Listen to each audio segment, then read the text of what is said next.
7h20, Jean-Marie Bordry, Cécile de Ménibus. On vous souhaite la bienvenue, c'est vendredi, les vraies voix jusqu'à 19h avec pour m'accompagner Jean-Marie Bordry. Ça va Jean-Marie ? Comment ça va Cécile ? Ça va, je voulais faire un petit coucou et dire à Philippe David qu'on pense absolument bien à lui, bien entendu qu'on l'embrasse très fort, lui et sa famille. On est ravis de vous retrouver, 0826 300 300. Aude est au standard, elle vous attend bien entendu. Le sommaire de cette émission, 17h30, le grand débat du jour. En avril dernier, Gabriel Attal avait annoncé une série de mesures pour faire face à l'addiction, à la violence de certains jeunes, en appelant à un sursaut d'autorité. En visite à Valence aujourd'hui, le Premier ministre souhaite une loi avant la fin de l'année pour permettre des comparutions immédiates dès 16 ans. Il dit aussi vouloir atténuer l'excuse de minorité et responsabiliser les deux parents. Oui, alors parlons vrai, d'ailleurs on va vous poser la question. Est-ce que l'exécutif a enfin compris le problème de la délinquance des mineurs ? Est-ce que dans ce domaine on n'a pas été pénalisé par 40 ans d'angélisme ou de laxisme ? On peut parler aussi du vrai problème, pourquoi pas, qui serait que les lois ou l'application de ces lois par les juges ne serait pas toujours faite. On parlera de la justice avec Philippe Bilger notamment. Et avec cette question du jour. Exactement. Et cette question du jour, est-ce que le gouvernement en tout cas a compris que ces propositions de Gabriel Attal vont assez loin, pas assez loin, ou alors est-ce que vous êtes sans opinion ? Vous votez sur Twitter, sur YouTube, sur nos réseaux sociaux et puis vous nous appelez 0826 300 300. Et on en parlera avec Rudy Mana, porte-parole du syndicat Police Alliance. Et puis 18h30, le grand débat du jour. Les masques sont tombés, lance Gabriel Attal au lendemain de son départ avec Jordan Bardella. Le Premier ministre et le président du RN se sont donc affrontés à moins de 3 semaines des élections européennes. Débat qui ne change rien pour le moment, pour les intentions de vote. 33% pour le Rassemblement national, 16% pour Renaissance, selon le rolling IFOP fiducial des européennes. 17. Exactement. Et surtout, on a 30, certes, mais quand même. Et on a 38 listes. On a 38 listes et malgré le fait d'avoir 38 listes, eh bien, plus d'un Français sur deux ne veulent pas voter. Comment l'expliquer ? Pourquoi ne trouvent-ils pas leur bonheur ? Le bloc de la droite à plus de 42%, c'est un record depuis le début du rolling IFOP fiducial pour Sud Radio. On va en parler aussi. Et puis les écologistes qui, pour la première fois depuis 30 ans, pourraient n'avoir aucun député européen à Bruxelles et à Strasbourg. Ce serait historique. On parlera de tout cela. Est-ce que vous avez fait votre choix pour les européennes de voter ou pas d'ailleurs, et de voter pour qui ? Twitter, YouTube pour voter, puis 0826 300 300 pour témoigner. Allez, on vous souhaite la bienvenue. On est ensemble jusqu'à 19h. Les vraies voix Sud Radio. Avec Philippe Bilger qui est avec nous. Bonsoir Philippe Bilger. Bonsoir mes amis. Ravi de vous accueillir. Loïc Lefloc-Prigent, ingénieur et dirigeant d'entreprise. Bonsoir. Bonsoir. Merci beaucoup d'être avec nous ce soir. Farid Temsamani, porte-parole de Banlieue Plus. Bonsoir. Farid. On est ravi de vous accueillir et comme tous les jours au 0826 300 300, nos auditeurs nous appellent. Vos témoignages nous intéressent puisque vous êtes un peu les territoires et bien vous nous donnez forcément des remontées intéressantes. Et David est avec nous. David de Toulouse, bonsoir, merci d'être avec nous. De quoi parle-t-on dans un instant ? Alors dans un instant, on va parler d'Europe, mais on va pas parler de Bardella Attal, on va parler Stade Toulousain-Leinster et ça fera un beau clin d'œil à Philippe, à qui on pense très fort. Voilà, très bien. Eh bien, bougez pas, on écoute le répondeur en attendant. Oui, bonjour Sud Radio, Sabine de l'Hérault, juste pour vous dire, effectivement, je rebondis sur ce qu'on a dit pour la prison. J'ai été visiteuse de prison pour quelqu'un de ma famille pendant pas mal de mois, une fois par semaine avec des parloirs réguliers. Je peux vous garantir que si j'avais rentré ne serait-ce qu'une lime à ongles ou une tige en fer, ça aurait sonné parce qu'on est fouillé.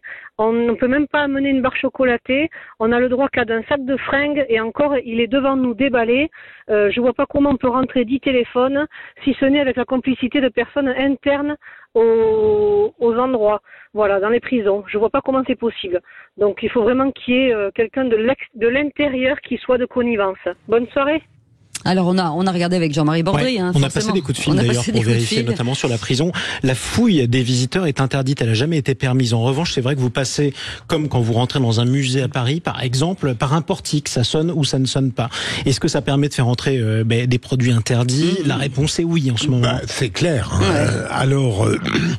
Et pourtant, l'administration pénitentiaire dans les établissements fait le maximum. Oui. Vous ne pouvez pas imaginer le nombre de portables qui sont saisis, mais ils reviennent. Oui. Sont jetés de l'extérieur ou on les procure. Il n'y a aucun problème. Loïc Lefloc-Prigent. Oui, et les portables peuvent être très petits. Oui. Moi, j'ai vu avec un directeur de prison à Reims le nombre de petits portables, comme ça, cette taille-là. Minuscule, ouais. Un bout de doigt, et sur lequel les gens travaillent. Alors, arriver à travailler là-dessus, on ne peut que faire avec le brouillage, et derrière, si on brouille également les contacts entre les familles, les gardiens, les familles, et ça devient surtout dangereux. une partie de la commune. Ça devient dangereux. Ouais. Donc c'est ça, on est pris dans un engrenage technique absolument impossible, avec la miniaturisation des portables et leur capacité exceptionnelle. Farid. Moi, j'irais un peu plus loin. Je pense qu'il y a malheureusement, à prendre avec des pincettes, mais une certaine tolérance en réalité. Non pas dans le fait de... Je pense que lorsqu'on découvre un téléphone en cellule, effectivement, les gardiens le récupèrent, mais néanmoins, ça fait partie, à mon avis, de ce que je peux lire et ce que je peux entendre, d'une certaine tolérance, dans la mesure où la vie en cellule est compliquée pour les détenus et encore plus compliquée pour les gardiens, et donc du coup, on laisse faire d'une certaine manière. Allez, direction David et direction Toulouse. David, vous vouliez revenir sur cette un peu de joie et de bonne humeur de cette finale de rugby du Stade Toulousain à Leicester ce samedi? Oui, c'est ça. Alors, ce sera pas Leinster, c'est en Angleterre, bien entendu, mais c'est Toulouse-Leinster. Donc oui, on n'arrête pas de nous parler d'Europe en ce moment, mais bon, là, on va vraiment parler d'Europe avec le Stade Toulousain qui va normalement demain récolter sa 6e étoile. Et je peux vous dire qu'à Toulouse, là, c'est en ébullition. En plus, le soleil est revenu, donc c'est fantastique et ça va amener du baume au cœur un peu à tout le monde dans cette période plus que morose, quoi. Et donc en plus sur Sud Radio, demain avec Herrero et toute l'équipe, je pense qu'on va vivre un super moment, quoi. Mais donc, écoutez, je peux vous dire que dans la rédaction de Sud Radio, on a même un journaliste qui est arrivé avec sa valise pour y aller, justement. Ils sont prêts, François Trio et Daniel Herrero. Si François et Daniel ont de la place dans leur valise, qui passent par la maison, je suis prêt aussi, il n'y a pas de souci. Et comme dit Daniel Herrero, Philippe Bigia, du bon rugby. Absolument, mais j'espère que je pourrai le regarder, et on aime tous Toulouse, hein. C'est une équipe géniale. C'est un peu parce chez nous, qu'on s'ennuie jamais. Farid, vous regardez le rugby ou pas? Énormément. Et demain, on a prévu avec pas mal d'amis, effectivement, de regarder ça. Alors malheureusement, on ne pourra pas être en Angleterre, mais du côté de Paris, et avec avec notamment des ex-internationaux. Mais ça va être un bon moment. Bonne fête avec vous. Moi, j'ai joué, j'étais pilier ou tel honneur. Donc, ah bon? Formidable. Ah bah oui, oui. Vous êtes un peu le pilier de cette émission. J'espère bien. Et il nous talonne tout le temps. Il nous talonne. Ça, pour nous talonner, il nous talonne. Vous ne faites pas des tunnels, contrairement à ce qu'on prétend. Mais attention aux Toulousains quand même. Ce sont les deux meilleures équipes d'Europe. Et pour le coup, le Leinster avait battu Toulouse l'an dernier, David. Oui, mais bien sûr, mais bon, après, quand on voit cette année, quand on voit que les espoirs créent le désespoir à Montpellier, on a 3 équipes, franchement, si cette année ça passe pas, ça passera jamais, et je sais pas ce qu'on fera, quoi. Mais bon, normalement, ça devrait le faire. Ça devrait le faire. Bon, allez, aux grandes dames de nombreuses personnes, mais bon, ça, c'est pas bien grave. On les excuse. Moi, je vous attends à la 3e mi-temps, mon cher David.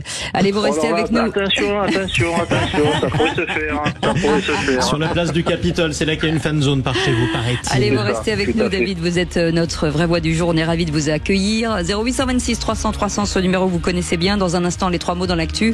Ce sera avec Félix Mathieu et le réquisitoire du procureur. Pourquoi les ministres français ne démissionnent-ils jamais? Ça, c'est une vraie question. On y répondra peut-être dans un instant. On fait une petite pause et merci de votre fidélité. On est ensemble avec Jean-Marie Bordry jusqu'à 19h. Sud Radio, votre attention est notre plus belle récompense. Je voulais vous dire que j'appréciais vraiment Sud Radio sans vouloir vous flatter, parce que vous êtes les seuls quasiment qui êtes capables d'inviter des personnalités qui ont des points de vue différents. Sud Radio, parlons vrai.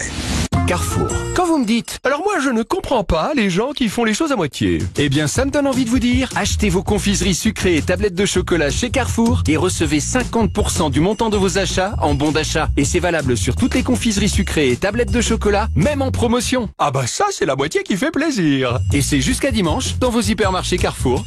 Carrefour, on a tous droit au meilleur. Dès 8 € et jusqu'à 20 € d'achat, bon d'achat valable du 27 mai au 9 juin, modalité complète sur carrefour.fr. Pour votre santé, évitez de grignoter. Sud Radio. Les vraies voix Sud Radio, 17h-20h, Jean-Marie Bordry, Cécile de Ménibus. Et on est ravis d'accueillir Jean-Marie Bordry. Merci en tout cas d'avoir pris cette émission au pied levé, mon cher Jean-Marie. Avec aujourd'hui Philippe Bilger, bien entendu, avec Loïc Le Floch-Prigent. Ça va, Loïc? Oui, tout va bien? Ouais. Et très bien. Je suis dans le tunnel. Et Farid Temsamani qui est avec nous, porte-parole de Banlieue Plus. Ça va, Farid? Très bien. Bon, allez, dans un instant, les 3 mots dans l'actu. De quoi parle-t-on, Félix? De la Cour internationale de justice qui demande à Israël d'arrêter ses opérations militaires à Rafah. On va parler aussi de l'incertitude à Nouméa. Il y a un 7e mort. Et puis de cette fleur assez étrange qui fleurit tous les 3 ans au moins. Ça s'appelle le pénis de Titan. Et c'est en ce moment au nord de Bruxelles. Il paraît que la foule s'agglutine au portillon pour aller la voir. En 3 mots, ça donne Rafah, incertitude et fleurs. Et tout de suite le réquisitoire du procureur. Les vraies voix Sud Radio, le réquisitoire du procureur. Philippe Bilger.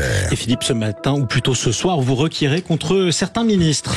Oui, alors, par rapport à certains pays, notamment, j'ai dans la tête l'exemple de la Grèce il y a quelques mois, où à la suite d'un incident relativement bénin, le ministre responsable, très lointainement, a immédiatement démissionné. La France, manifestement, a des ministres très singuliers. Et j'ai parfois l'impression, sans forcer le trait, que plus on fait d'erreurs, plus on monte dans la hiérarchie ministérielle. Et pour 2 raisons. D'abord, la tradition française ne considère pas qu'on doit assumer ses erreurs et donc en tirer les conséquences, qu'on soit proche ou lointain de l'incident lui-même. Deuxième élément, je crois que c'est la rançon de l'omnipotence et de l'omniprésence d'un président, notamment celui d'aujourd'hui, qui faisant tout, se mêlant de tout, donne l'impression que les ministres ne sont responsables de rien. Ouais. Loïc Le Floch-Prigent. Je ne peux qu'être d'accord avec le procureur. Effectivement, et en plus, je rajouterais que nous n'avons plus la culture de l'efficacité. Et ça, c'est dramatique pour moi. On a la culture de la parole. Excusez-moi, monsieur le président, d'assister de la parole, mais plus de l'efficacité. Et là, visiblement, sur les derniers événements qui ont lieu, il y a une inefficacité et criante. Et ce qui s'est passé dans l'affaire en Normandie avec les deux surveillants pénitentiaires qui ont été abattus. Après, on regarde ce qui se passait en prison, et puis on est quand même effaré. Ça veut dire quoi? Ça veut dire qu'Éric Dupond-Moretti aurait dû démissionner parce qu'on avait permis à Mohamed Amra, dit la mouche, de continuer ses actions depuis sa cellule. Il doit assumer ce qui est fait par son administration et par son auteur. Donc moi, j'ai toujours assumé, tout le monde le sait, les erreurs qui ont été commises sous ma juridiction à l'intérieur des sociétés. Je me dis, je suis responsable de rien. Et on a vu ça après.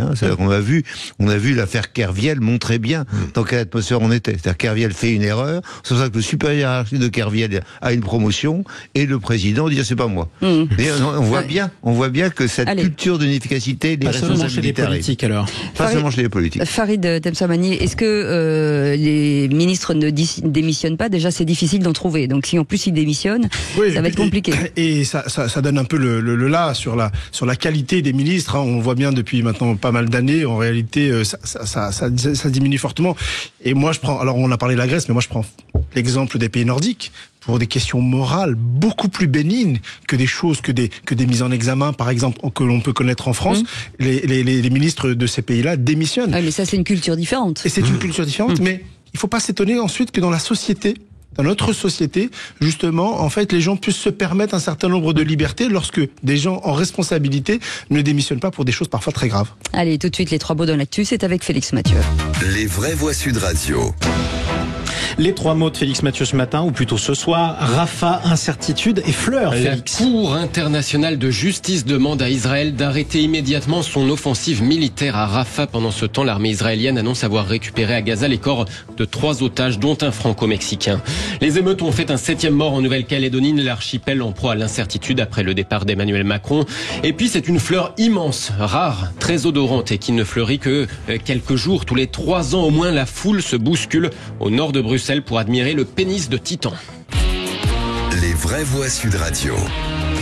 Après les demandes de mandat d'arrêt de la Cour pénale internationale, la CPI, c'est désormais la CIJ, la Cour internationale de justice, qui se penche au chevet de Gaza. La plus haute juridiction de l'ONU, basée à La Haye, ordonne à Israël de stopper son offensive militaire sur Rafah, comme le justifie le président de la CIJ, Nawaf Salam. La Cour considère que, conformément aux obligations découlant de la Convention sur le génocide, Israël doit immédiatement mettre fin à son offensive militaire et à toute autre action dans le gouvernorat de Rafah susceptible d'infliger au groupe palestinien de Gaza des conditions de vie susceptibles d'entraîner sa destruction physique totale ou partielle. Le président de la Cour internationale de justice de La Haye, Nawaf Salam, avec la traduction de Thomas Ranou. Gaza, où l'armée israélienne indique avoir par ailleurs récupéré les corps de 3 otages, dont un franco-mexicain la nuit dernière. Orion Hernandez Radu devient la 43e victime française de l'attaque du 7 octobre. Et Emmanuel Macron exprime son immense tristesse après cette annonce. Et le deuxième mot, l'incertitude en Nouvelle-Calédonie, où les émeutes ont fait un 7e mort. Au lendemain de la visite d'Emmanuel Macron, un homme de 48 ans a été tué par un policier qui avait été pris à partie physiquement par des manifestants, indique le procureur de Nouméa. 7 morts depuis le début de ces émeutes en Nouvelle-Calédonie. Le corps des 2 gendarmes a été ramené en métropole tout à l'heure. Gabriel Attal leur a rendu hommage devant leurs 2 cercueils à Maisons-Alfort. La mission continue, parce qu'il reste des femmes et des hommes à protéger, parce qu'il reste l'ordre à rétablir. La situation aujourd'hui reste extrêmement fragile en Nouvelle-Calédonie. Un rien peut la faire vaciller. Mais si nous savons une chose avec certitude, c'est que ce déchaînement de violence détruit et déchire, que ce déchaînement de violence ne résoudra jamais rien. C'est que les voies du dialogue seront toujours couvertes par le bruit des émeutes et que le consensus ne peut se trouver quand le désordre règne. Le Premier ministre Gabriel Attal tout à l'heure à Maisons-Alfort pour cette cérémonie d'hommage aux 2 gendarmes tués en Nouvelle-Calédonie. Alors Philippe Bidja, est-ce que la situation à laquelle le gouvernement fait face en Nouvelle-Calédonie est plus grave que celle qu'il y avait dans les années 80 ?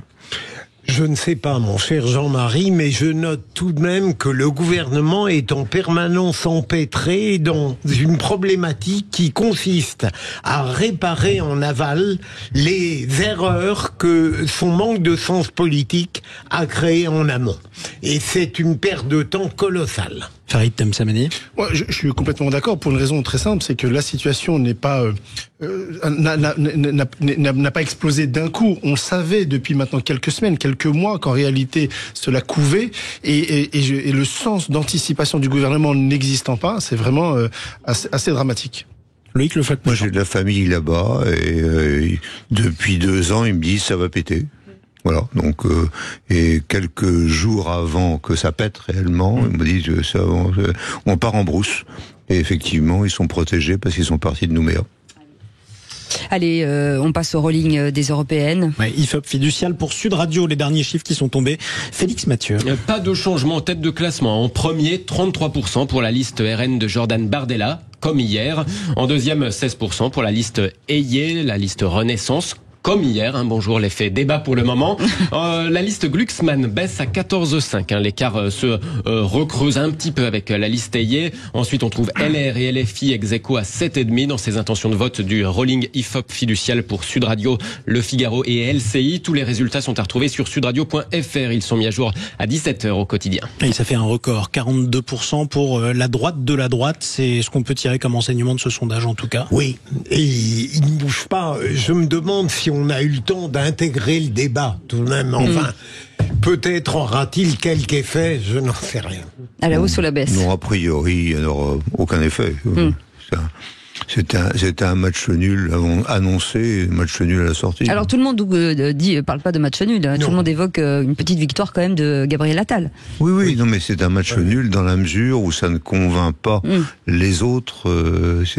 Chacun a convaincu son public, c'est tout. C'est ça que je parle de match nul de cette façon. Farid Temsamani. Alors au-delà du débat que je n'ai pas vu, le Premier ministre s'engage dans ce débat-là, qu'il n'est pas candidat lui-même aux élections européennes. Et en réalité, il n'avait qu'un seul objectif, ce débat-là, c'est d'essayer de redresser d'une certaine manière la liste Renaissance. Et de ce point de vue-là, j'ai l'impression que potentiellement, ça risque d'être le cas. Allez, le troisième mot, fleur. La foule se presse au nord de Bruxelles pour admirer une fleur géante extrêmement rare au nom de évocateur. Avis aux amateurs de botanique, le pénis de Titan est exceptionnel à plusieurs égards. C'est une fleur haute de 2 mètres ou plus, à la forme, disons, façon assez phallique, d'où son nom. Elle est aussi très odorante, une odeur putride paraît-il. Bref, autant de raisons pour se bousculer au portillon lorsqu'elle fleurit pour 2-3 jours. C'est le cas, la foule se presse, ça n'arrive qu'une fois tous les 3 ans au moins, explique Manon von Hoy qui travaille au jardin botanique de Metz au nord de Bruxelles. Moi je trouve toujours que c'est vraiment un miracle parce qu'elle est très grande, elle est impressionnante, la forme est architecturale, j'adore la couleur, elle est en danger, nous on a la protection donc je suis toujours un peu émue. Tous les gens qui travaillent ici ont toujours elle est en fleurs, elle est en fleurs. Elle pousse donc dans les forêts tropicaux de Sumatra et ça pue aussi parce que ça fait partie de la processus en fait de se faire polliniser par les insectes. Les insectes vont dans la plante parce qu'elle a l'odeur particulière, c'est un peu une odeur comme des poubelles qui ont trop longtemps été dans le soleil. Bah voilà, ça fait envie. Ce témoignage sur le pénis de Titan, c'est assez... On est écartelé. Oui. Parce qu'il y a le pénis, c'est tentant, mais la putridité est pas quoi. En tout cas, on vous laisse tous aller butiner. Félix Mathieu. Des propos tenus par Jérémy Audouard de l'agence France Presse au nord de Bruxelles. Donc, si vous voulez courir là-bas. Merci beaucoup, Félix Mathieu. Je m'en reviens pas de ce témoignage. Vous restez avec nous dans un instant en déplacement à Valence. Ce vendredi 24 mai, le Premier ministre, continue de déployer ses pistes contre la délinquance des mineurs. Oui, absolument. Parlons vrai. Est-ce que l'exécutif a enfin compris le problème de la délinquance des mineurs? Est-ce que dans ce domaine, on n'a pas été pénalisé par 40 ans d'angélisme ou de laxisme? On vous pose cette question sur Twitter et sur YouTube. Les propositions de Gabriel Attal contre la délinquance des mineurs vont-elles assez loin, pas assez loin, ou est-ce que vous êtes sans opinion? Vous votez. On donnera un point sur la tendance dans quelques instants. Et Rudy Mana est avec nous, porte-parole du syndicat Police Alliance. Bonsoir Rudy Mana. Merci d'être avec nous. Est-ce que finalement le fait qu'il veuille s'attaquer aux délinquants réellement, mais est-ce que pour vous c'est un effet d'annonce encore une fois? On verra à l'issue. Disons que le Premier ministre commence à comprendre le principe de réalité des policiers. Donc on avance à petits pas, mais pour l'instant c'est un petit pas. Allez, on en parle dans un instant, bougez pas. 0826 300 300, vous voulez témoigner, vous êtes les bienvenus jusqu'à 19h. Sud Radio. Jean-Marie Bordry, Cécile de Ménibus. Et vous, bien entendu, au 0826 300 300, les vraies voix. C'est le vendredi des vraies voix avec nos éditorialistes du jour. Philippe Bilger, en Prums. Ravi d'être là. Et le vendredi, c'est un grand jour. Parce qu'en général, on est totalement débridé. Non, mais on l'a entendu avec la chronique de Félix Mathieu, là, il y a quelques instants. Et puis, je vous rappelle qu'à partir de 18h, on sera en direct du Festival de Cannes avec notre ami René Chiche. Et là, il y en a bien qui est débridé. C'est quand même René Chiche, parce que il est ingérable. On pourrait même dire dévergondé. Oui. Allez, Loïc Le Floch, on va se mettre en forme là. Il n'y a pas de doute. Ouais. Déjà avec avec la fleur, on a senti que quelque chose se passait et on va y aller là. Il n'y a pas de problème.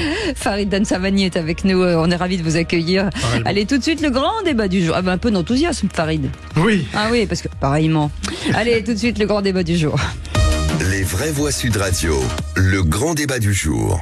Aujourd'hui, c'est la République qui contre-attaque. Gabriel Attal souhaite plus de placements en foyer, le faciliter dès le premier fait grave. La mobilisation générale de la nation pour renouer avec ses adolescents, juguler la violence, réaffirmer notre projet d'une jeunesse libre. Je trouve que l'autorité va à Gabriel Attal comme un tablier à une vache.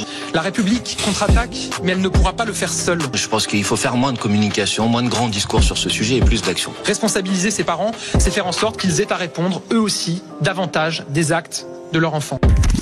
Et donc Gabriel Attal, en visite dans la Drôme, entend réformer la justice des mineurs. Le Premier ministre souhaite une loi avant la fin de l'année pour permettre des comparutions immédiates dès 16 ans.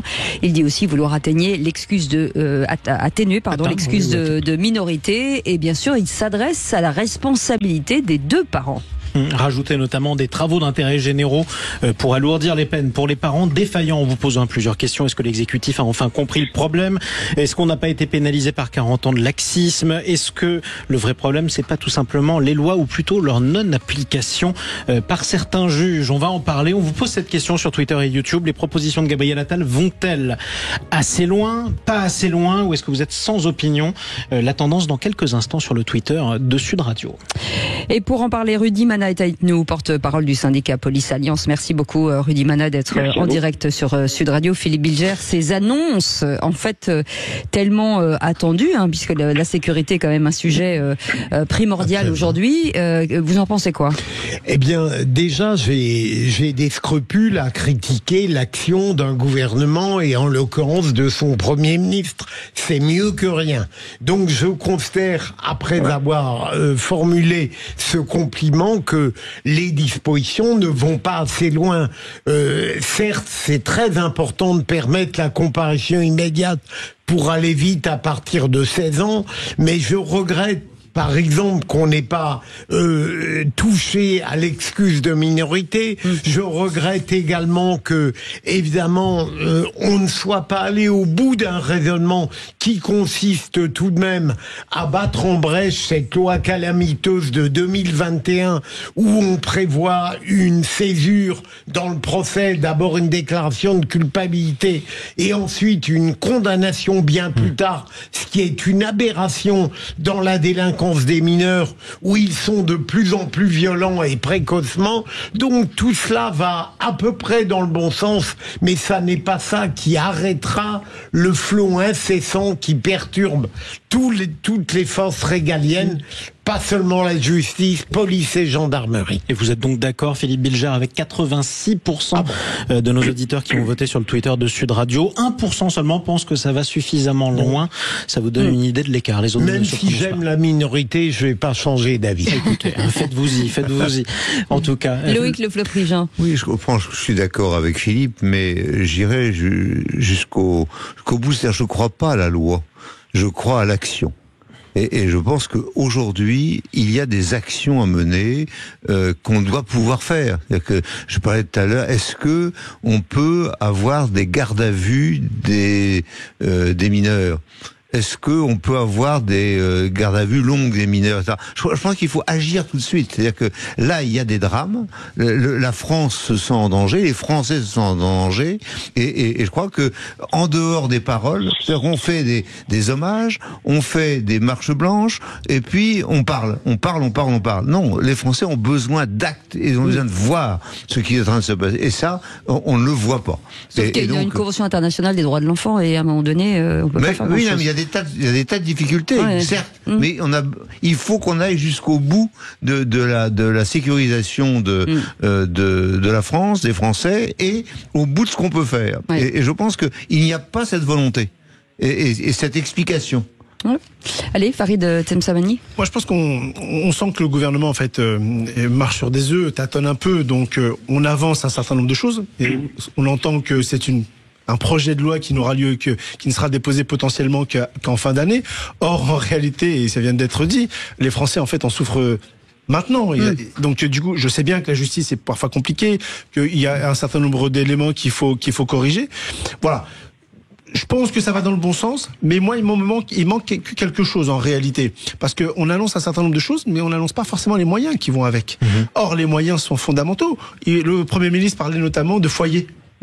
Aujourd'hui, on sait pertinemment, dans les circonstances actuelles, il manque je ne sais combien de places en foyer. Alors imaginons si demain l'aspect législatif évolue. C'est un peu, on aimerait bien faire ça, mais on va voir si c'est réalisable en fait. Mais oui, c'est ça. Alors qu'en réalité, il y a urgence en réalité. Pourquoi ? Parce qu'en fait, aujourd'hui, les grands délinquants ont compris effectivement, et donc ils exploitent un certain nombre de mineurs sur un certain nombre de choses, notamment dans le narcotrafic.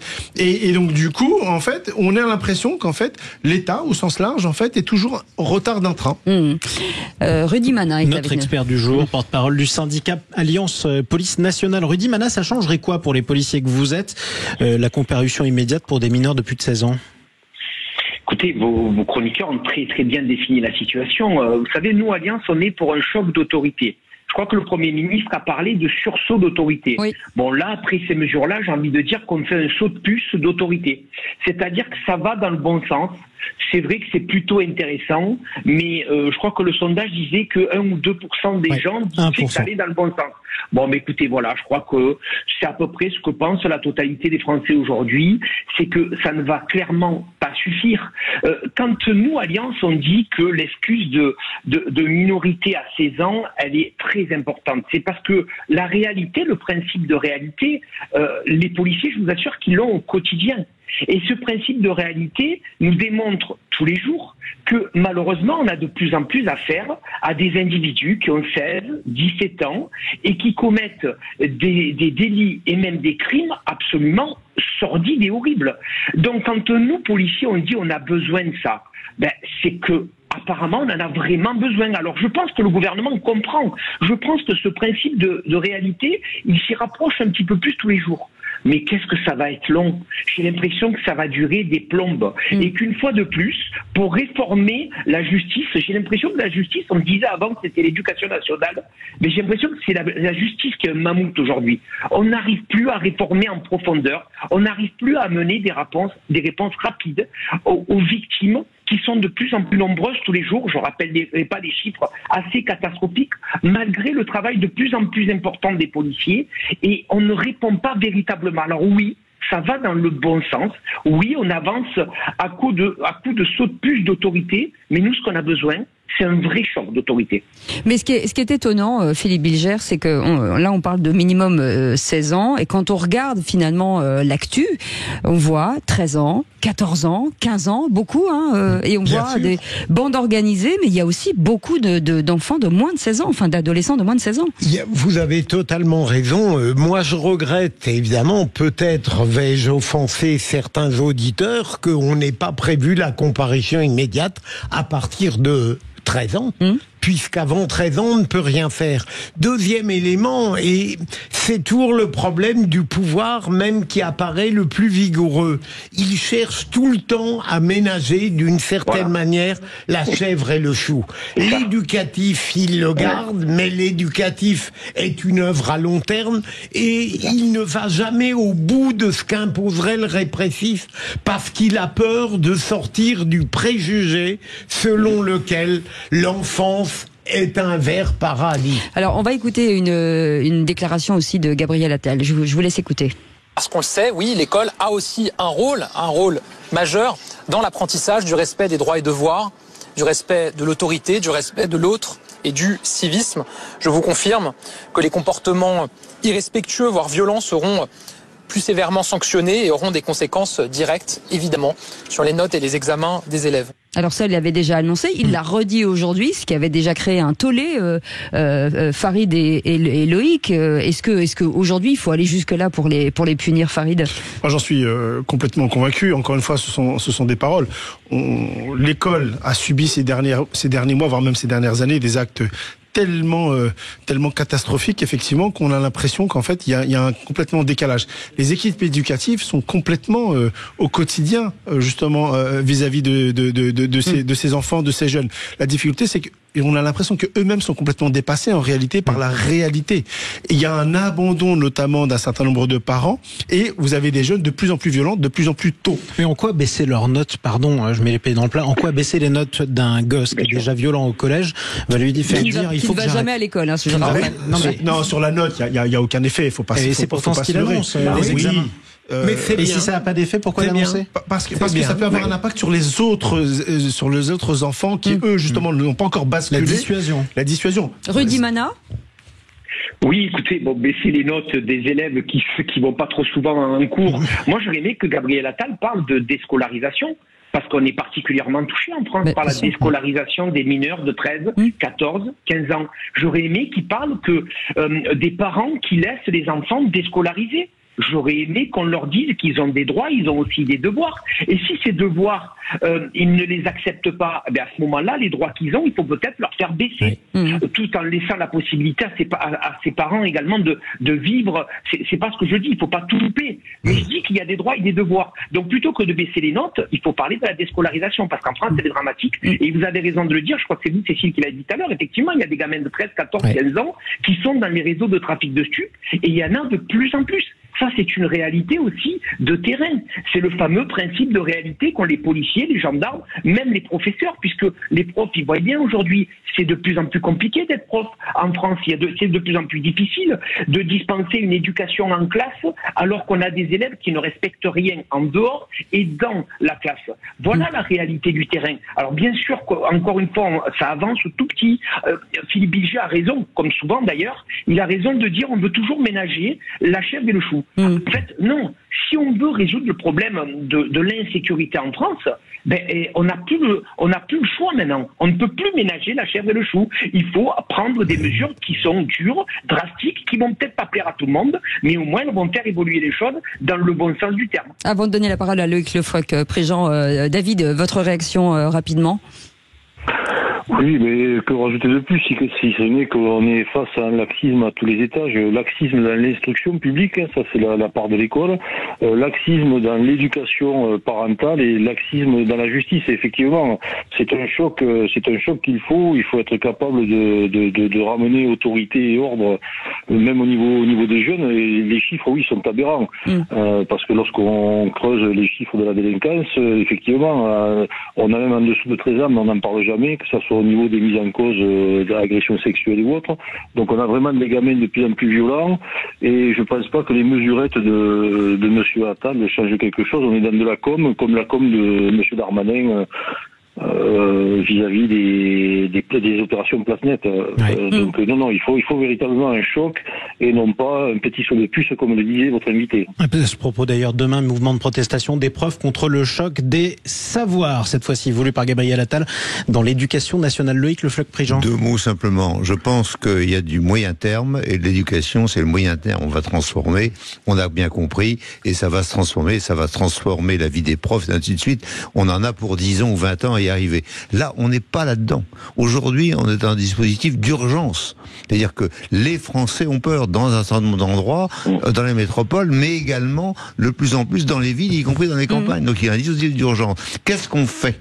Et là, comme tout industriel, je dis, moi, quand je prends des mesures d'urgence, je les prends parce que il faut les prendre pour sauver la boutique. Et comment on sauve la boutique ? Eh bien, on sauve la boutique en faisant en sorte que lorsqu'on trouve des gamins qui sont dangereux, violents, etc., on les met quelque part. Y a-t-il assez de foyers, comme le disaient les camarades ? Non, on n'a pas assez de foyers. Bon, alors dès maintenant, on construit, on fait de manière à ce que... C'est ce qu'on disait aussi pour les prisons aussi, c'est ça. On n'est pas dans l'urgence. On n'a pas compris que c'était urgent. Certaines communes votent, enfin en tout cas pratiquent le couvre-feu. Ça fonctionne, hein ? Non seulement ça fonctionne, mais justement sur ce point précis, en réalité, à 13 ans, c'est déjà presque trop tard en réalité. Qu'est-ce qui nous manque aujourd'hui ? Le véritable travail qui doit être réalisé, c'est en amont. C'est clairement entre 7 et 14 ans que le vrai travail doit être réalisé. Et on s'aperçoit très souvent que soit les parents sont dépassés, pour différentes raisons, la précarité, enfin c'est pas forcément une excuse, mais les conditions, etc. Mais c'est à ce moment-là, précisément, qu'il faut mettre les moyens si on veut pas qu'à 13-14 ans... bascule pour vous ? Bien sûr, complètement. En tout cas, verdict final de nos auditeurs sur les réseaux sociaux. Figurez-vous que les soutiens du Premier ministre ont triplé leur score. Ils sont 3% maintenant. Ils étaient 1% au début. Cette proposition va-t-elle assez loin ? C'est ce qu'ils répondent à 3% d'entre eux. 86% continuent à penser que ça ne suffit pas. Les autres ne se prononcent pas sur Twitter. Il n'y a jamais de petite lutte. Non, jamais. Ça démarre toujours par quelque chose. Merci beaucoup, Rudy Mana, pour votre expertise. Porte-parole du syndicat Police Alliance. Dans un instant, le quiz de l'actu. On garde David de Toulouse. Alors, on n'a pas de pronostic. Autant on en a en rugby, mais là, pour le c'est qui l'a dit, quand même, parce que c'est très musclé cette partie-là de l'émission en général. Ça va finir en rug. Allez, à tout de suite. Sud Radio, les vraies voix Sud Radio, 17h-20h, Jean-Marie Bordry, Cécile Doménibus. C'est l'heure du duel ou du duel à 3 d'ailleurs. Oui. Ah ben non, du duel à 4. Oui, exactement. Ils sont 4 et nous, on va tenter de faire en sorte que sur le ring, qu'il y ait un gagnant. Ce qui est pas la dernière fois la photo de Godrèche avec sa fille. Mais on est à l'antenne, Loïc Le Floch-Prigent. Voilà, on est à l'antenne. En fait, oui. C'est l'heure précisément de jouer sur Sud Radio avec Loïc Le Floch-Prigent, Farid Temsamani et Philippe Bilger, ainsi que notre auditeur David au 0826 300 300 depuis Toulouse. Vous avez dit de jouer avec ou contre ? Bah écoute, on veut jouer avec David en tout cas. Oui, allez tout de suite le quiz de l'actu. Les vraies voix Sud Radio, le quiz de l'actu. Allez David, on commence par vous, c'est vous qui répondez en premier et si ils n'ont pas la bonne réponse, vous avez 5 secondes pour répondre, d'accord ? Allez, question, qui c'est qui l'a dit ? 3 points sur Rima Hassan, elle force le respect. Mélenchon. Non, le recteur de la mosquée de Paris. Un point pour Farid Temsamani. 3 points. 3 points. Il dirait c'est du rugby, vous avez raison. C'est vrai. Deuxième question. Allez, à l'autre bout du monde, mais toujours en France. C'est qui l'a dit? La Nouvelle-Calédonie ne doit pas devenir le Far West. David. Mario Maréchal. Non. Macron. Philippe Bilger. Oui. Mais un point seulement parce que c'est vous, Philippe Bilger. Point.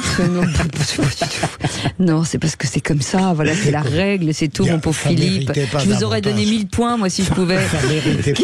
Allez, 3 points. Qui c'est qui l'a dit sur le débat Attal Bardella? Ce que j'ai retenu, c'est le manque de vécu des deux. Qui a dit ça? Bellamy. Pas du tout. C'est un maire. Bon. Lina Lisnard. Non. Ciotti. Non. Il n'est pas maire d'ailleurs. Oui, il n'est pas maire. Hidalgo. Non, c'est un maire du Sud. Ouais. Oui, mais... Pas loin de Montpellier. Ménard. Robert Ménard.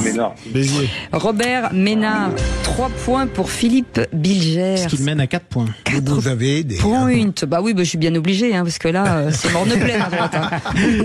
Allez, la 4e question après vos 4 points. Qui c'est qui l'a dit? Je ne voterai pas parce que ça ne sert à rien. Et c'est 1 point.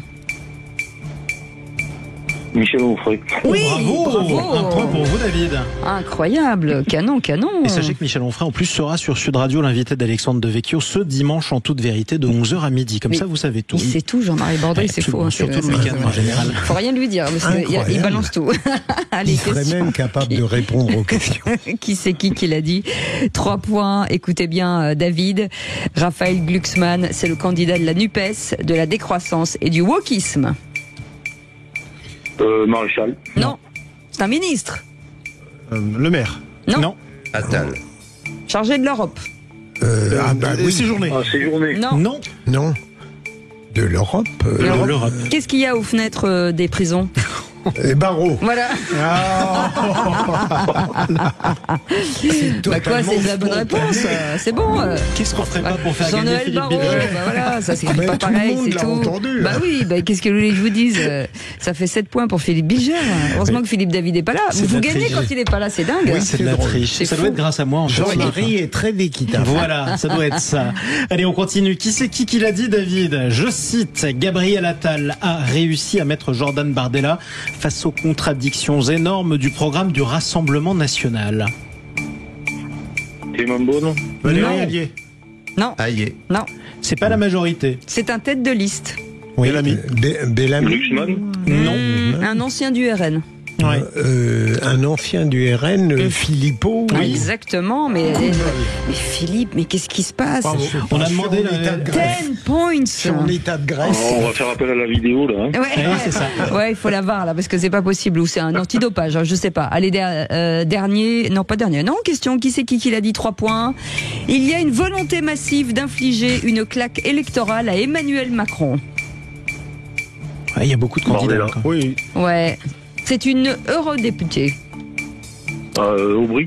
Non. Sortante. Morano. Ouais. Oui. Bravo. Bien vu. Loïc Le Floch-Prigent is back.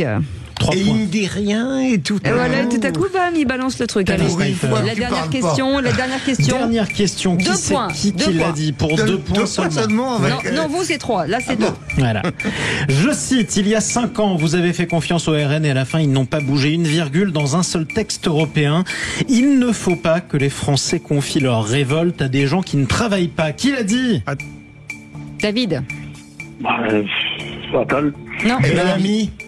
Bellamy. J'ai entendu Loïc Le Floch-Prigent en premier. Loïc Le Floch-Prigent, Bellamy. Donc ça fait donc 3 points pour Loïc. Voilà. Et donc le résultat. Il y a un témoin. Attendez. Il y a un témoin. Oui, il y a un témoin. Je l'avais pas entendu. Farid, 3 points, pas mal.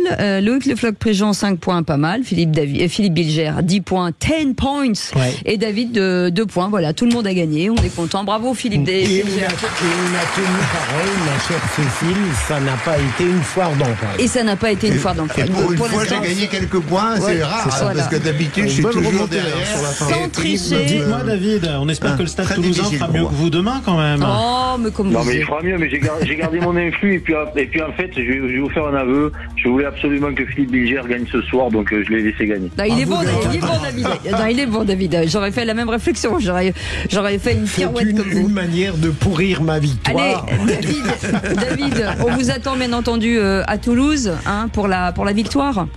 Avec plaisir, avec plaisir. On boira des petits godets du cidre doux à 2 degrés, hein, parce que n'exagérons pas non plus.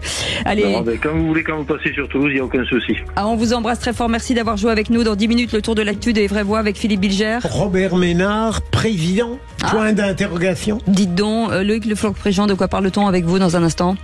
Eh bien, de l'Académie des sciences qui a fait un rapport sur l'hydrogène. On en parle dans un instant. Non, ça suffit. Et Farid, l'influence étrangère dans la crise en Nouvelle-Calédonie. Allez, on en parle dans un instant. Sur Sud Radio. Avec nous, Loïc Le Floch-Préjean avec nous, Farid Temsamani avec nous, et vous avec nous. Allez tous, on est dans un manège ou pas? Allez, on vous emmène pour le tour du bonheur. Repartir. Plus sérieusement, dans un instant, vous avez la parole avec Félix Mathieu. Félix Mathieu, vous nous emmenez vers une journée plutôt agitée. Hein. Oui, devant le siège de Total et de l'un de ses principaux actionnaires aussi. Il y a eu des manifestations. On en parle dans un instant. En attendant, René Chiche est avec nous au 0826 300 300, puisque lui aussi il nous appelle sur ce numéro en PCV. Généralement, il nous appelle en PCV. René Chiche, en direct de la Croisette. Comment ça va, mon cher René? Eh bien, bonjour Cécile, bonjour à toute l'équipe. J'espère que vous allez bien et que vous m'entendez bien surtout. Voilà, oui. Ça va. Vous êtes content? On s'occupe bien de vous?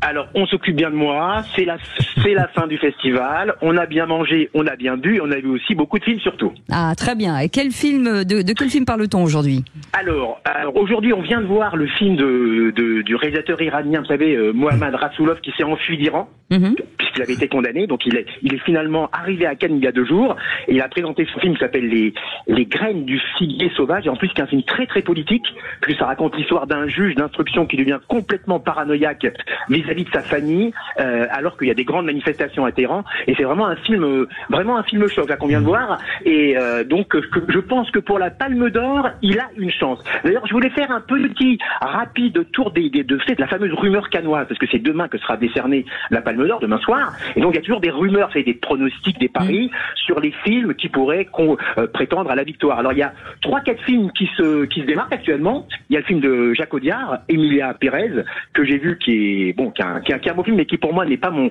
coup de cœur pour la Palme d'Or. Vous avez un film magnifique de l'italien Paolo Sorrentino qui s'appelle Partenope, qui est vraiment magnifique. C'est l'histoire d'une jeune fille sur 30 ans qui se passe à Naples. C'est solaire, c'est émouvant, c'est nostalgique. Il y a une bande originale à l'italienne qui vous donne envie de pleurer. Vraiment un très très grand film, franchement. Et aussi David Cronenberg. Moi, j'ai pas tellement aimé le film, mais comme il a jamais eu la Palme d'Or et là, il vient d'être projeté il y a quelques jours en compétition avec les Linceuls, avec Diane Kruger et Vincent Cassel. On se dit que finalement, le jury présidé par Greta Gerwig, qui aime beaucoup en plus David Cronenberg, pourrait peut-être venir une sorte de dommage à sa carrière, lui attribuer enfin cette Palme d'Or qu'il n'a jamais eue. Mais dis donc, il n'y a pas le film de vacances de Jean-Marie Bordry? C'est bizarre pour la Palme d'Or. C'est fou, ça. Alors, il a été projeté en projection spéciale. Ah bah voilà, c'est ça. Interdit au moins de 18 ans, c'est pour ça. Il y a les derniers films avec Jean-Marie en maillot de bain, c'est extraordinaire, remarquable. La France entière va adorer. Et donc le pronostic pour vous, selon vous? Alors moi, si je dois donner mon coup de cœur, j'en ai 3 mois. Pour moi, les films qui mériteraient d'avoir la Palme d'Or, après les pronostics, on verra ce que ça donne. Hein. Moi, ça serait le film de l'italien, je vous ai parlé, de Paolo Sorrentino, un film que j'ai adoré, qui s'appelle The Apprentice, d'Ali Abati, qui raconte avec l'ascension de Donald Trump dans les années 70, son rapport avec un avocat véreux qui a vraiment existé, Roy Cohn, qui lui a mis le pied à l'étrier, qui l'a aidé, qui était un avocat véreux, qui l'a aidé dans toute sa carrière, au départ dans l'immobilier, etc. C'est un film formidable. En plus, ce qui est bien, c'est que c'est un film de très haute qualité cinématographique, mais aussi un film vraiment populaire et accessible, parce que parfois, les films de Cannes, on dit, sont pas accessibles au grand public, mais celui-là, vraiment, on se régale. C'est une véritable épopée, dans l'ascension de Trump, et ça aussi, et aussi le dernier dernière chose, c'est le film de la française Coralie Farja qui s'appelle The Substance, qui est un film complètement déjanté, à base de violence, d'humour et aussi d'une réflexion sur le jeunisme.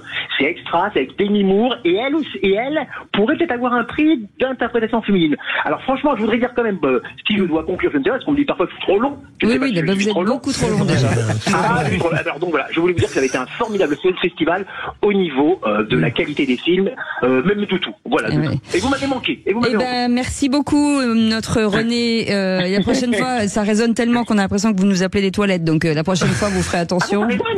Oui, ça résonne beaucoup. Merci beaucoup en tout cas de ce petit périple à Cannes, et on espère vous retrouver rapidement. À bientôt. À bientôt René, merci beaucoup. Et tout de suite Félix Mathieu, vous avez la parole. Les vraies voix Sud Radio. Et nous, direction une journée agitée devant le siège de Total et l'un des principaux de ses principaux actionnaires, Félix. Oui, une première manifestation d'abord devant le siège de Total Énergie pour l'Assemblée Générale de l'entreprise pétrolière. Séquence ici postée par Extinction Rébellion. Puis un autre rassemblement s'est tenu dans la foulée, cette fois devant le siège d'Amundi, premier gestionnaire d'actifs européens. C'est l'un des principaux actionnaires, donc présent au capital de Total. Environ 1200 manifestants, parmi lesquels des salariés d'une vingtaine d'entreprises, dont Orange, Alstom ou Ubisoft. Ils demandent à Amundi de rendre l'épargne salariale plus transparente. Selon eux, cette société réalise des investissements qu'ils jugent néfastes pour le climat avec leur argent. Et alors, à l'appui de ce propos, ce récent rapport de l'ONG Reclaim Finance, selon lequel 84% des fonds d'épargne salariale investissent aujourd'hui dans des entreprises qui développent de nouveaux projets de charbon, de pétrole ou de gaz. Bonsoir Antoine Laurent. Et bienvenue sur Sud Radio. Est-ce que vous êtes avec nous ? Oui, il est là, on l'a entendu je crois. Responsable plaidoyer pour cette ONG Reclaim Finance, est-ce qu'on vous entend ?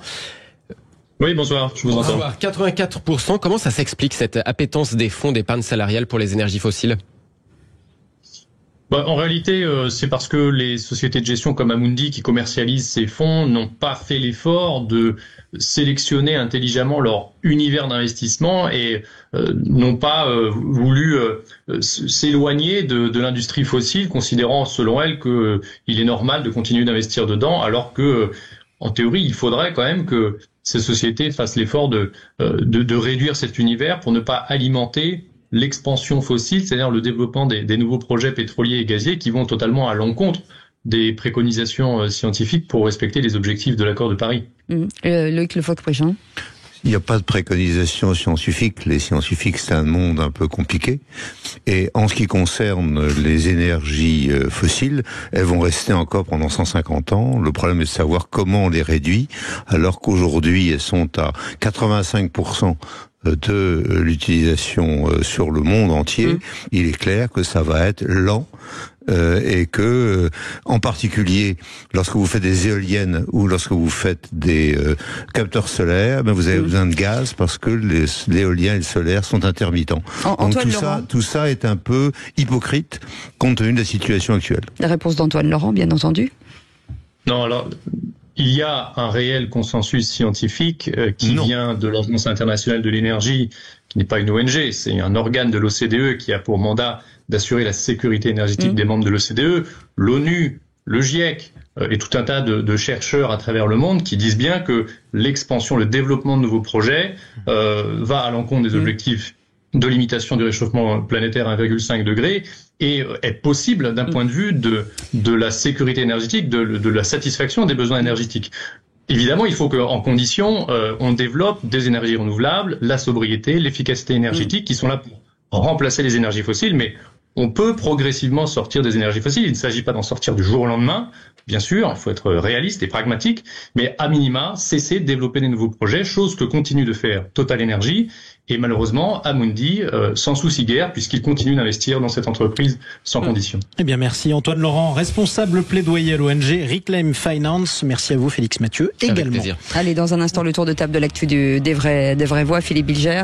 Robert Ménard, président Et Loïc Le Foc-Préjean? Je suis sur le sujet Académie des sciences, hydrogène. Voilà, avec vous, Farid Tanzmani.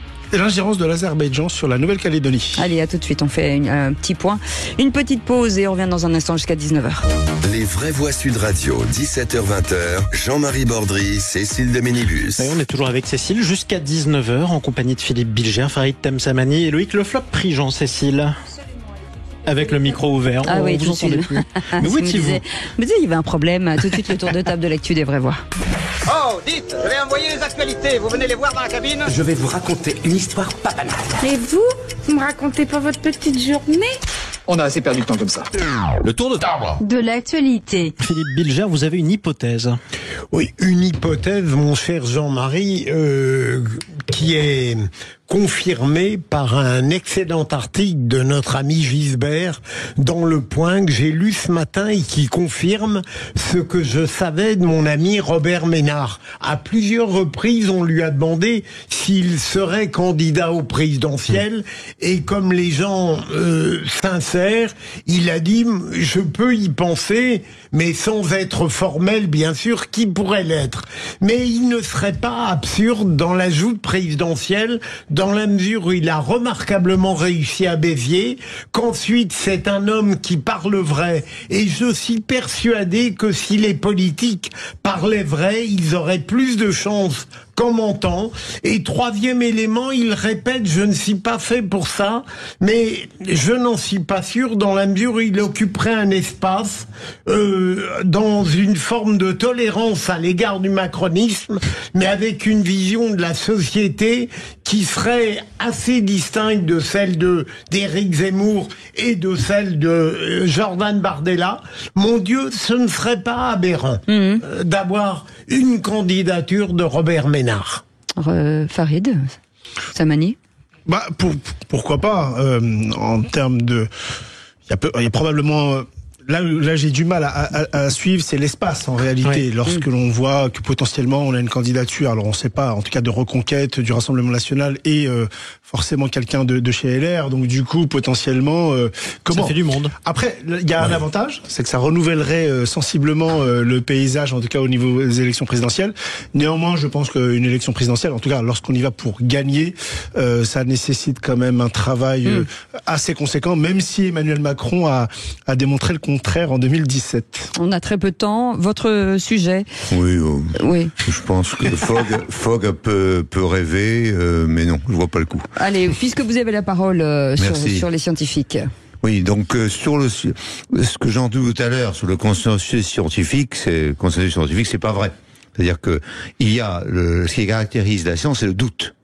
Et donc le consensus scientifique, ce qu'on dit consensus scientifique, ça veut dire provisoire. C'est-à-dire que ça dépend des connaissances. Et les connaissances évoluent et se transforment de façon importante, c'est-à-dire qu'elles s'affinent. Bon.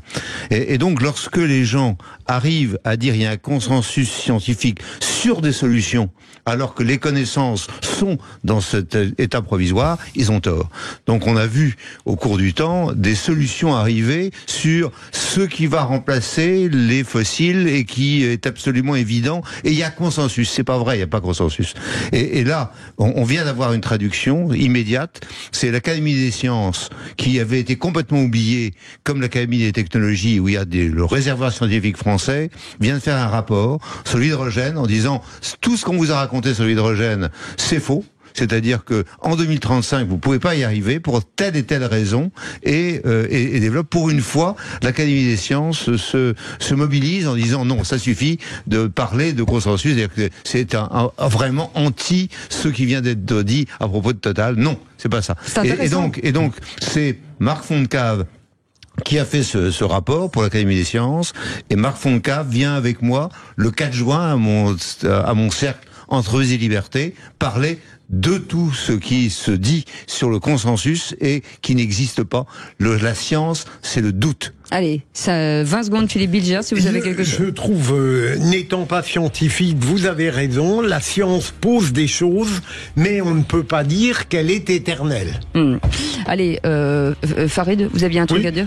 Rapidement, très rapidement. C'est surtout que la réalité d'aujourd'hui n'est pas celle de demain, et on s'aperçoit que la science en fait évolue quotidiennement. Et voilà. Et dans un instant avec vous, on revient sur l'ingérence de l'Azerbaïdjan sur la Nouvelle-Calédonie. Allez, à tout de suite. Radio 17h-20h, Jean-Marie Bordry, Cécile de Ménibus. Jean-Marie Bordry est avec nous, on est ravis de l'accueillir. Ça va Jean-Marie? Écoute, ça va très bien. Dites donc, il y a un match ce soir, non? Absolument, surtout sur Sud Radio, radio du rugby, c'est un match de play-off entre Béziers et Brive, un ancien grand d'Europe et un ancien grand du championnat de France qui aimerait bien revenir en demi-finale de la Pro D2. Et on a les résultats ou pas? Mais pas encore, c'est à 21h en direct sur Sud Radio. Qu'est-ce qu'elle est drôle? La radio du rugby avec Alexandre Priam, Quentin Cabani, c'est toute l'équipe du service des sports de Sud Radio. Alors ils aiment bien, ils sont top. Et ils s'entraînent. Ouais, c'est les meilleurs. Ils sont très bons. Non, franchement, moi je trouve qu'on a les meilleurs. Moi, dès que je regarde un match, je mets Sud Radio, je vous le dis direct. Vous faites ce qu'on a toujours fait. De très loin, et avec eux, le ballon ovale ne rebondit bien. Et en parlant de rebondir, il va falloir que vous rebondissiez. Philippe Bilger, le Floc Préjean et Farid Temsamani qui est avec nous, avec le tour de table de l'actu. Un sujet important, on en parle de plus en plus, ces ingérences étrangères. Il y a même un projet de loi qui va arriver sur ces ingérences. L'Azerbaïdjan en Nouvelle-Calédonie. Oui, le ministre de l'Intérieur a mis les pieds dans le plat en mentionnant effectivement de manière peu diplomatique le pays qui est l'Azerbaïdjan sur son ingérence par rapport à la situation en Nouvelle-Calédonie.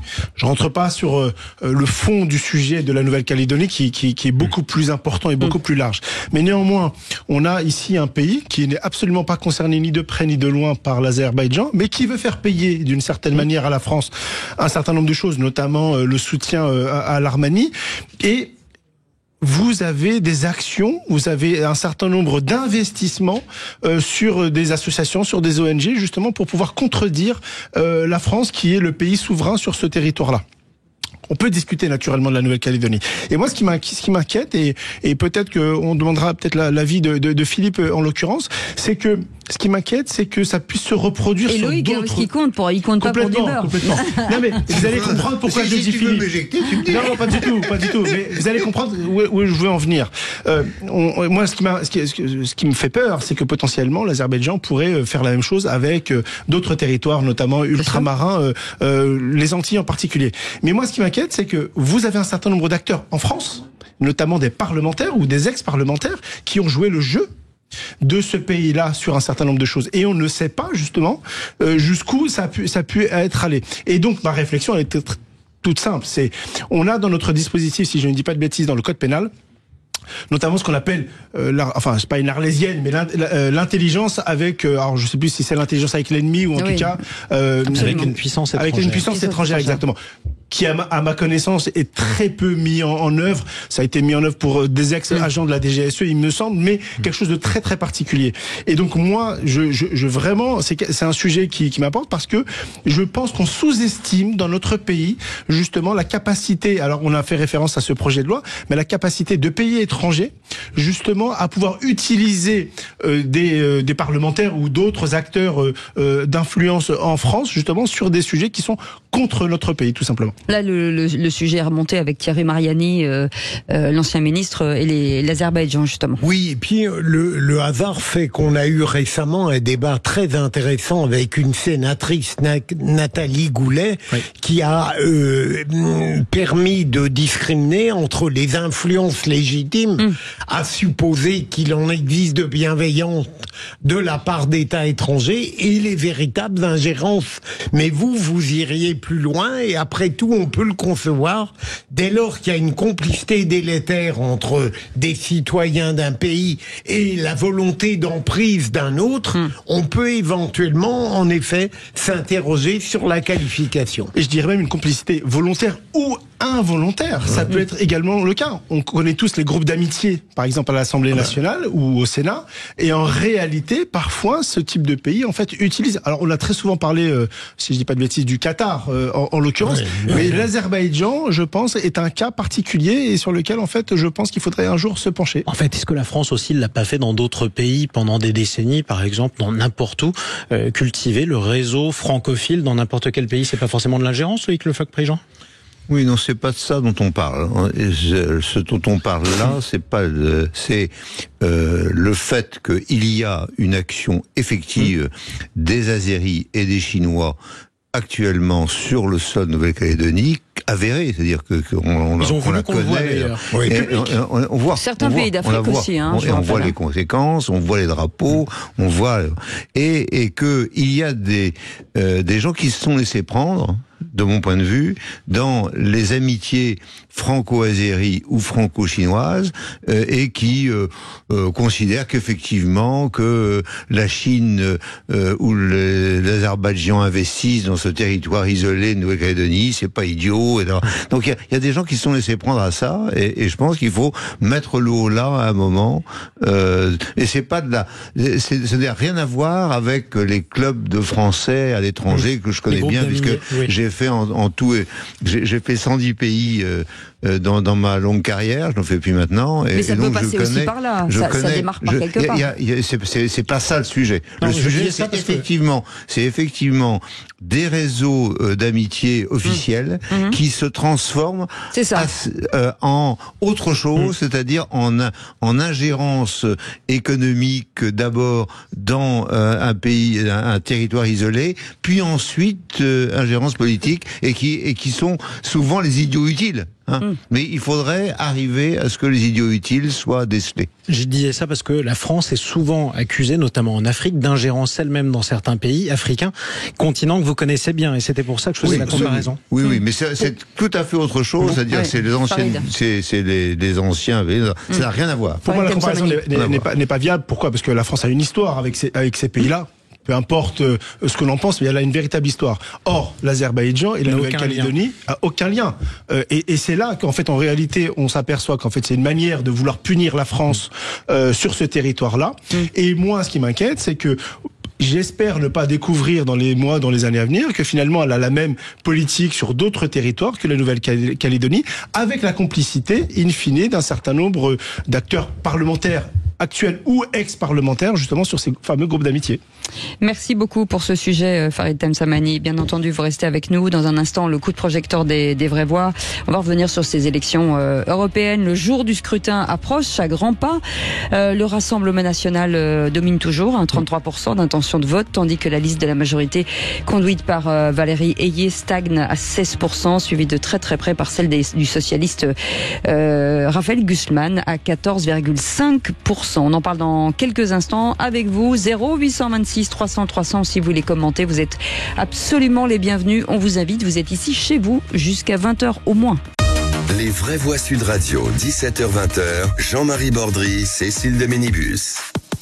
Et vous, au 0826 300 300, soyez les bienvenus et merci de votre fidélité à être de plus en plus nombreux. En matière d'écoute, on a encore, depuis en un an, on pris 70% d'augmentation. On est presque à 5 millions d'écoutes. Exactement, d'écoutes digitales, très précisément. Absolument. Sud Radio qui cartonne sur les réseaux, sur sudradio.fr et sur tous les nouveaux moyens d'écoute. On vous remercie de nous rejoindre. Jusqu'où ira-t-on ? Je sais pas. Bravo les équipes de Sud Radio. Moi j'ai envie de dire bravo. Vrai, voilà, bravo.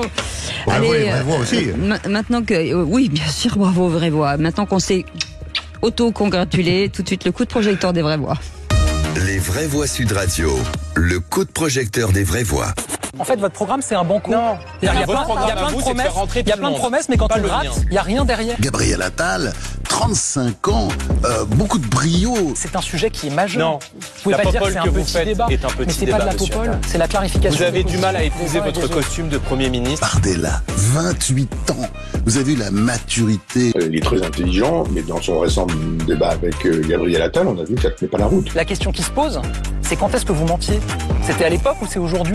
Vous voyez bien qu'il y en a un qui a du mal à renvoyer la balle, et l'autre qui la renvoie avec une certaine délectation. Qu'est-ce qui vous permet de les avoir invités, eux ? Et les masques sont tombés, c'est ce qu'a dit Gabriel Attal au lendemain de son débat avec Jordan Bardella. Le Premier ministre et le président du RN se sont affrontés à moins de 3 semaines des élections européennes. Débat qui ne change rien pour le moment. Dans les intentions de vote, 33% pour le Rassemblement national et 16% pour Renaissance, selon le rolling IFOP fiducial des européennes. Jean-Marie. Oui, participation encore en baisse d'ailleurs à 47%. Comment on l'explique ? Parlons vrai. Est-ce qu'avec 38 listes, c'est encore possible qu'aucune de ces listes ne mérite un bulletin bulletin de vote. On peut aussi vous demander si vous, qui nous écoutez, vous appliquez la technique du vote utile ou alors le vote de conviction dans le scrutin. Parlons vrai, quand vous votez, vous décidez longtemps à l'avance ou pas. On vous pose la question sur Twitter. Est-ce que vous avez fait votre choix? Vous répondez oui. À 93%. Ouais, exactement. Vous savez énorme. Pour qui vous voterez ou alors pour qui vous ne voterez pas. C'est déjà ça, c'est une première tendance. Philippe Bilger, est-ce que vous savez pour qui vous voterez ou pour qui vous ne voterez pas? Absolument. Je pourrais tenter de faire une réponse un peu évasive en disant que je vais aller picorer dans tel ou tel programme et en définitive choisir celui qui ressemblerait le plus à mon projet européen idéal. Mais en réalité, je le sais déjà depuis toujours pour qui je vais voter. Et en réalité, la campagne pour les européennes ne dément pas le choix que j'ai fait, même si parfois on peut être déçu par les sondages au regard de la qualité de tel ou tel candidat.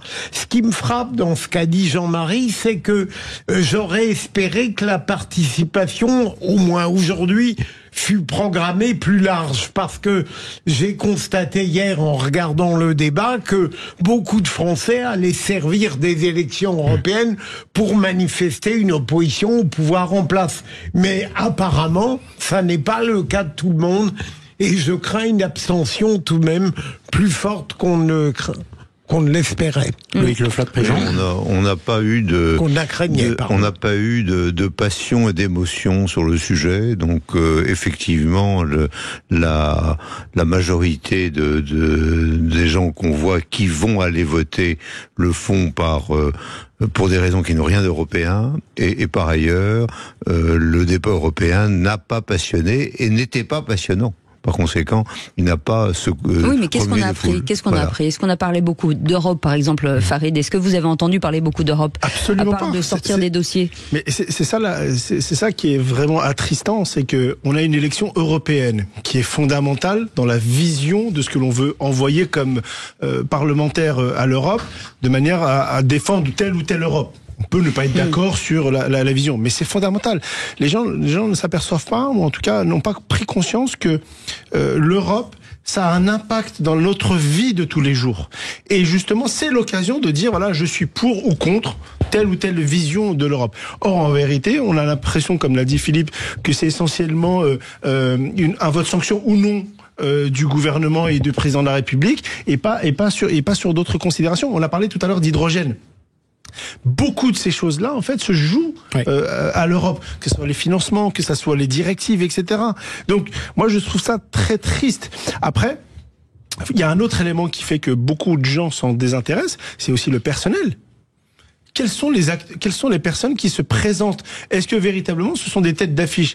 À part, je suis désolé de le dire, à part le Rassemblement national qui a un président en exercice qui lui est tête de liste, les autres en réalité c'est pas trop ça, quoi. Je rebondis. Est-ce que c'est parce que finalement le Français qui râle tout le temps en disant on ne nous demande jamais notre avis, et quand on le donne on va à l'encontre de voilà, et de se dire que la première élection qui tombe, quelle que soit l'élection, on va vous montrer que nous on n'est pas d'accord. Oui, vous avez raison. Et que du coup, ça crée un décalage. Moi, je suis exaspéré par l'esprit de contradiction des Français. À la fois, ils se plaignent de ne jamais être consultés, et quand ils ont l'occasion de l'être, et heureusement, Farid, hier soir, on a parlé que d'Europe, qu'on aime ou pas les contradicteurs, eh bien, les Français, après avoir râlé, et qu'ils ont la chance d'émettre une opinion, ils n'y vont pas. C'est particulièrement vrai sur l'Europe, qu'on accuse depuis longtemps d'être lointaine des préoccupations des Français. Les élections européennes, ça a toujours été une élection où on vote le moins. C'était les premières où on votait à moins de 50% de participation, par exemple. Farid Temsamani. Et je rappelle qu'en fait, on a eu une modification du scrutin, si je dis pas de bêtises, c'est la deuxième ou la troisième fois qu'on va utiliser ce nouveau mode de scrutin. À l'époque, c'était encore plus vrai, c'est-à-dire que les gens sont désintéressés complètement. Après, il y a un autre élément, c'est que un certain nombre de référendums ont été ont été, est-ce qu'ils ont été, en tout cas. au moins un notamment, et du coup les Français n'ont pas été pris en considération, le vote des Français n'a pas été pris en considération, et je pense que ça a un impact lourd sur ce que les Français peuvent penser de cette élection-là. Alors une fois qu'on a parlé de la participation, il y a d'autres enseignements sur le rolling IFOP fiducial pour Sud Radio. Le bloc de la droite, alors on peut l'appeler extrême droite radicale comme on veut, en tout cas tout ce qui est à la droite des Républicains à partir du Rassemblement National, 42%, c'est un record depuis le début du rolling IFOP fiducial pour Sud Radio. 42%. Normalement, dans le bon vieux temps, ça suffisait pour avoir une majorité absolue à l'Assemblée nationale, Philippe Bigère. Oui, et ça montre aussi que l'Europe macroniste, pour aller vite, elle est vraiment très fortement contestée. Tout de même, c'est le moins qu'on puisse dire. Et d'ailleurs, c'est peut-être l'une des difficultés dans l'argumentation des droites, c'est de démontrer comment chacune de ces familles offre tout de même une vision originale de l'Europe. Je pense surtout aux Républicains par rapport à, par exemple, même le Rassemblement National. Il n'y a pas des gouffres entre ces familles-là. Et pourtant, les 7% des Républicains ne sont pas dans ces 42%. Ouais. Mais ce qui m'intéresserait de comprendre, est-ce que ces 42% représentent finalement une nouvelle conviction des Français, ou c'est une réaction? C'est ça qu'il faut définir aussi. Est-ce que véritablement le pays vire à droite par conviction, parce que les choses évoluent, changent, ou est-ce que c'est finalement un matraquage et une réaction, Loïc Le Floch? Moi, je pense que la politique qui consiste à aller vers un fédéralisme plus important et vers une autorité non élue plus importante comme la Commission est complètement méprisée par les Français. Alors, ceci les conduit à ne pas voter ou à voter contre, mais le fédéralisme tel qu'il avait été imaginé a du plomb dans l'aile, c'est-à-dire que nous ne sommes pas les États-Unis d'Amérique, nous ne sommes pas l'Allemagne. C'est-à-dire que nous n'avons pas une culture fédéraliste et ça continue et ça continue à se faire, et le fait d'avoir des gens qui sont relativement proches du fédéralisme a conduit soit au vote de la droite que vous avez indiqué, soit à dire mais ils nous embêtent. Il n'y a pas une volonté française au-delà de quelques pourcents d'aller vers une Europe fédérale, c'est pas vrai. Farid Temsamani. Ouais, c'est notamment c'est la raison pour laquelle il y a un véritable désamour des Français de cette élection-là. Et mais encore une fois, on va s'en apercevoir parce que les scores vont être assez conséquents dans les contres en vérité cette Europe-là. Mais je pense qu'il faut pas se tromper d'élection. Là, l'élection, c'est les élections européennes, c'est quelle vision on peut avoir dans cette Europe-là pour la France. Et ça, j'ai l'impression qu'en fait, ça n'est pas assez bien, excusez-moi du terme, assez bien vendu par les différents protagonistes. Et on a parlé tout à l'heure de plus de trentaine de listes candidates. 38, c'est juste, c'est énorme. C'est juste n'importe quoi. Effectivement. Merci beaucoup Philippe Bilger, merci beaucoup Loïc Le Floch-Préjean, merci beaucoup Farid Temsamani. Et puis il y a une chose importante ce soir. Vous savez quoi, on a trouvé quelqu'un qui aime l'Europe, lui. Il s'appelle Alexandre Priam. Il est avec nous, c'est le service des sports de Sud Radio. Bonsoir Alexandre. Salut Alexandre. Bonsoir les vrais voix, comment ça va? La voix qui nous fait rêver. Ouais, la voix du rugby. On va vous retrouver notamment demain pour la finale de la Coupe d'Europe avec le Stade Toulousain contre le Leinster à 15h45. Mais d'abord, on vous retrouve ce soir parce qu'il y a un match entre un ancien grand d'Europe et un ancien grand du championnat de France à vivre sur Sud Radio avec vous Alexandre. Ah, c'est un magnifique match ce soir du côté de Raoul Barrière. Ce Brive, Béziers, ce Béziers-Brive exactement, 17 000 personnes qui seront présentes dans l'Hérault pour ce match, en fait un peu historique parce que ce stade Raoul Barrière, anciennement appelé stade de la Méditerranée, n'a pas été rempli à ces proportions-là. En fait, depuis des années et des années, on parle de 17 000 personnes aujourd'hui à Béziers. C'est colossal, 17 000 personnes. On a ouvert les pesages pour la première fois depuis 2002. C'est un immense rendez-vous ce soir sur Sud Radio. C'est la vérité peut-être de 30 journées de Pro D2 qui va être révélée ce soir sur ce barrage entre Béziers et Brive. Il va y avoir des chocs, il va y avoir une ambiance monumentale. On y sera évidemment dans quelques minutes sur Sud Radio à partir de 19h et puis on évoquera longuement et avec plaisir la finale de la Champions Cup demain, Leinster-Toulouse qui aura lieu à Londres avec Daniel Herrero et François Trio. Ouais, et sur Sud Radio, la radio du rugby, fallait qu'on le dise quand même. Exactement. Coup d'envoi ce soir à 21h et le deuxième 15h45 demain pour la finale de la Coupe d'Europe. Merci Cécile. Merci beaucoup Alexandre Priam. Merci beaucoup Jean-Marie Bordry. Dans un instant, les incontournables de la gestion du patrimoine avec Thomas Binet, et on se retrouve lundi à partir de 17h pour les vraies voix. Merci messieurs d'avoir été avec nous. On vous souhaite un très bon week-end. Salut. Merci beaucoup. À lundi. Merci.